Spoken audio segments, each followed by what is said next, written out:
When was the last time there was a mass shooting in your hometown? Hopefully never, but I can't say the same. Today I will be covering the shooting of the Fifth Third Bank in Cincinnati, Ohio, and the accuracy of the coverage. A shooting can occur anywhere, anytime, and it's important that we learn from events like these how the media can portray events as devastating as this. I will also show how each media outlet tells their own version of the story. Over the last 2 weeks, I have analyzed multiple articles covering the story, so I can give you an accurate speech on it. This shooting has caught the attention of every media outlet in Ohio. Each of the stories I've selected will be carefully evaluated to determine their accuracy and the inconsistencies between them. According to a WCPO article by Abby Anstead, on the morning of September 6th at approximately 9 a.m., a 29-year-old man, Omar Santa Perez, entered a Fifth Third Bank. He entered the first floor lobby and proceeded to open fire on the people in the bank. Police arrived shortly after the shooting began, and after a brief exchange of fire, police officers shot and killed Omar Santa Perez. Perez ended up killing 3 people and wounding 2 others. The shooting occurred in the first floor lobby of the 30-story building home to the corporate office of Fifth Third Bank. The bank building was locked down for most of the morning and the surrounding streets and sidewalks after the shooting. An article on WHIO TV by the breaking news staff released the names of the victims as Raj Kandepi, 25, Louis Calderon, 48, and Richard Newcomer, 64. All of them were killed.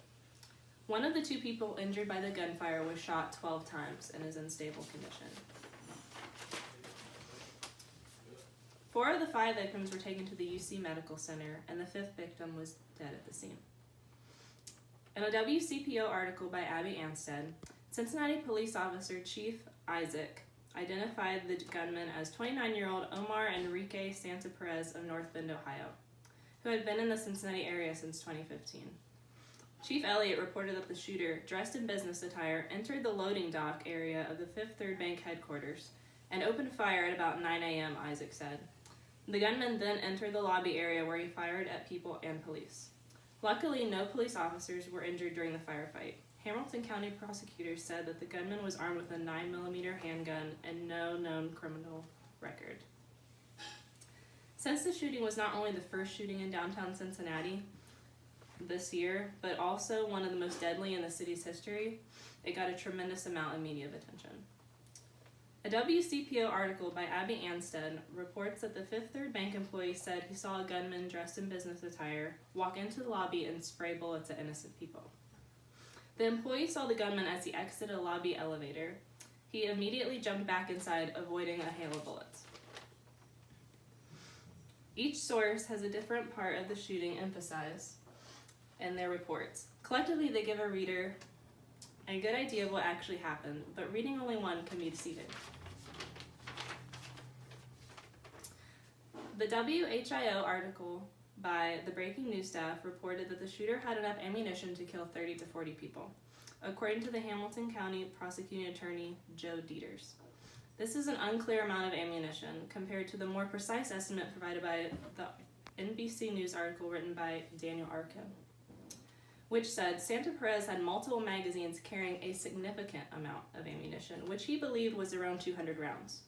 The assumption that Santa Perez had enough to kill 30 to 40 people suggests that that was his goal, while police stated the motive was unclear. The WHIO TV article by the breaking news staff also comments on the shooter's motive. They indicated that the police had not been able to determine an apparent cause or motive, and there's no indication of any possible mental health issues. This conflicts with the NBC article by Daniel Arkin, which reports that there may be a possibility that there's some mental health issues involved here. But again, the investigation is only hours old. We're still trying to determine the motive.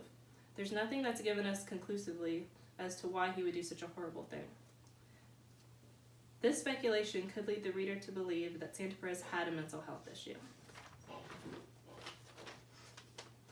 CBS and the Cincinnati Enquirer seem to have a larger agenda than just reporting the story. Both articles seem to have a political stance. The Cincinnati Enquirer article by Cameron Knight represented the police force by assuring that their readers knew that their actions were justified to avoid any accusations of police brutality. As Santa Perez wasn't of white descent, it is possible that the public could scrutinize the police for their aggressive actions, although it is unlikely. CBS's article by CBS AP added in a rather large segment that covered a statement from the mayor of Cincinnati. The mayor addresses the shooting and was given a platform to express his empathy to the survivors of the family of the deceased victims. This is one of the few sources to include any statements from the mayor. It could raise suspicion if the mayor did not address the first mass shooting in Cincinnati of the year. Despite the controversial data, the mass shooting of the Fifth Third Bank Corps was a tragic event that took the lives of 3 innocent people. With the discrepancies of the amount of ammo the shooter had, the speculation on the shooter's motive, and the possible politics surrounding the shooting, every news outlet in Ohio covered what they believed to be the most important information of the story. For stories as public as this one, it's important to fact-check your stories to ensure that you are receiving factual information. Mass shootings are one of the big reasons why we need to be educated, an educated public, so that we can learn from past mistakes to prevent these tragedies in the future.